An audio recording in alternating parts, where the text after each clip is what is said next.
Hello students, आप सभी का स्वागत है हमारे यूट्यूब चैनल जेके कंप्यूटर पॉइंट में। दोस्तों, कल की क्लास में हम डिस्कस किए थे कंप्यूटर के मेमोरी और उसके स्टोरेज डिवाइस को, जिसमें हम पढ़े थे उसके प्राइमरी मेमोरी को। आज हम पढ़ने वाले हैं सेकेंडरी मेमोरी को।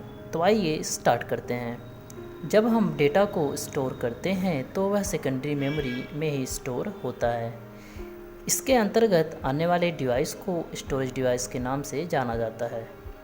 इसका अर्थ यह है कि जब हम अपने कंप्यूटर में किसी भी डेटा को सेव करके रखते हैं तो वह सेकेंडरी मेमोरी में ही सेव होती है।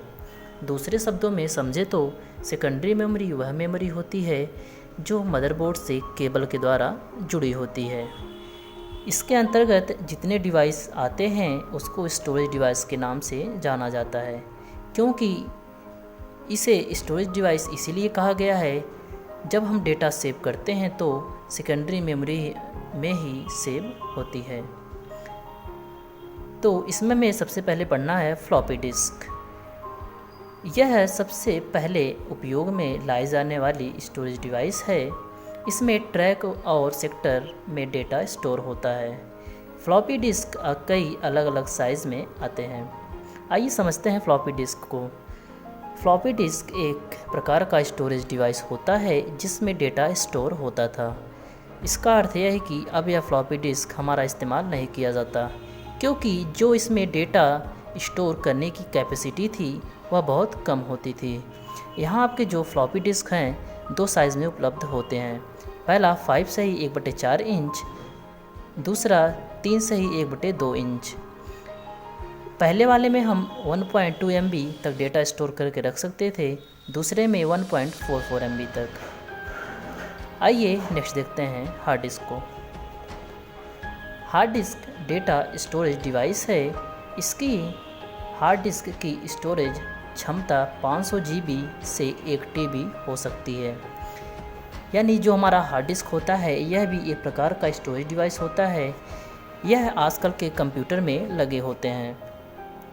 हार्ड डिस्क जो स्टोरेज क्षमता है यानी सेव करने की जो कैपेसिटी है वह 500 GB यानी 500 गीगाबाइट से लेके 1 टेराबाइट यानी TB तक होती है। नेक्स्ट हमारा है नोट। फ्लॉपी डिस्क और हार्ड डिस्क दोनों ही मैग्नेटिक डिस्क होते हैं। इसका अर्थ यह है कि जो हमारा फ्लॉपी डिस्क होता है और हार्ड डिस्क होता है दोनों में मैग्नेट यानी चुंबक की गुणवत्ता पाई जाती है। नेक्स्ट हमारा है CD यानी कॉम्पैक्ट डिस्क। आइए देखते हैं। कॉम्पैक्ट डिस्क एक छोटे गोल आकार का डिस्क होता है। यह एक पोर्टेबल डेटा स्टोरेज डिवाइस है। इसमें डेटा को सिर्फ एक बार लिखा जा सकता है। इसकी स्टोरेज क्षमता 700 MB होती है। इसका अर्थ यह है कि जो हमारा CD होता है यानी कॉम्पैक्ट डिस्क, यह भी एक प्रकार का स्टोरेज डिवाइस होता है जो गोल आकार का होता है। यह एक पोर्टेबल डेटा स्टोरेज डिवाइस होती है जिसमें डेटा को सिर्फ एक बार लिखा जाता है। मतलब हम इसमें अगर डेटा एक बार स्टोर कर दिए या इसमें एक बार डेटा राइट कर दिए तो दोबारा इसमें डेटा को राइट नहीं किया जा सकता। इसकी जो स्टोरेज क्षमता है वह हमारा 700 MB यानी मेगाबाइट होती है। दूसरा हमारा है DVD यानी डिजिटल वर्सटाइल डिस्क। इसे डिजिटल वीडियो डिस्क भी कहा जाता है। तो आइए देखते हैं। यह भी CD की तरह होती है।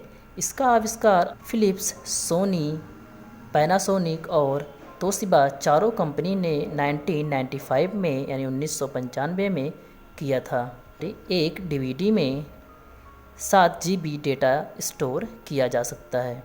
इसका मतलब यह है कि DVD भी एक प्रकार का डिस्क होता है यानी स्टोरेज डिवाइस होती है जिसमें डेटा को स्टोर किया जा सकता है।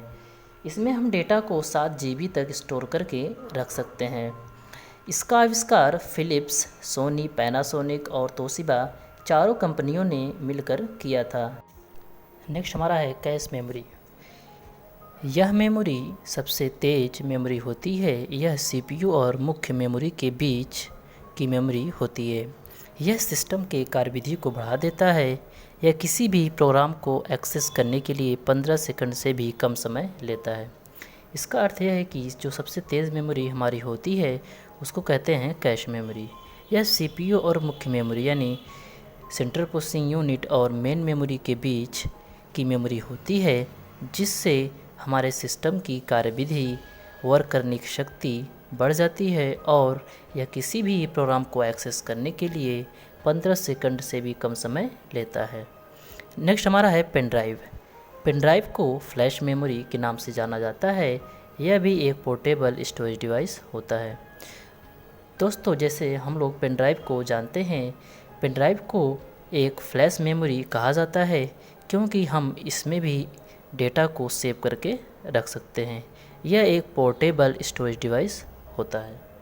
थैंक यू दोस्तों, अगर आप लोगों को ये वीडियो पसंद आया हो तो इसे लाइक, शेयर एंड सब्सक्राइब ज़रूर करें।